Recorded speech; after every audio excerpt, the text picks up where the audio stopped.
തിരുവനന്തപുരത്ത് ഒരു മേയർ ഉള്ളത് KSRTC ബസ് തടയാനാ പോകുന്നത്. ഇപ്പോഴും SFI-കാരിയാണെന്നാണ് വിചാരം.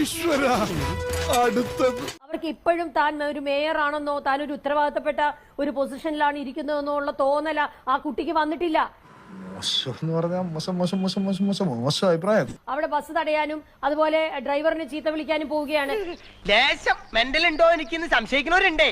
വെറുതെ എനിക്കൊരു കുഴപ്പമില്ല. മാർച്ച് 24-ാം തീയതിക്ക് മുൻപേ അവസാന റോഡിന്റെ പണിയും പൂർത്തിയാക്കുമെന്നാണ്. ഇത് മേയർ ആര്യ രാജേന്ദ്രന്റെ വാക്കാണ്. ആര്യ രാജേന്ദ്രൻ വെറും വാക്ക് പറയാറില്ല.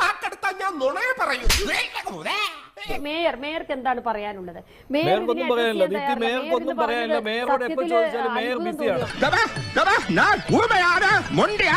മേയർ എന്ന് പറയുന്നത് പൂർണ്ണ പരാജയമായിരിക്കുന്നു. കൊച്ചിയിൽ മാത്രമല്ല, തിരുവനന്തപുരത്ത് പരാജയം. എന്നെ സംബന്ധിച്ചിടത്തോളം രാഷ്ട്രീയ പ്രവർത്തനം ഒരു ജോലിയല്ല, അല്ലെങ്കിൽ ഒരു വർക്കായി അതിനെ കാണാൻ പറ്റില്ല, ഒരു കടമയാണ്.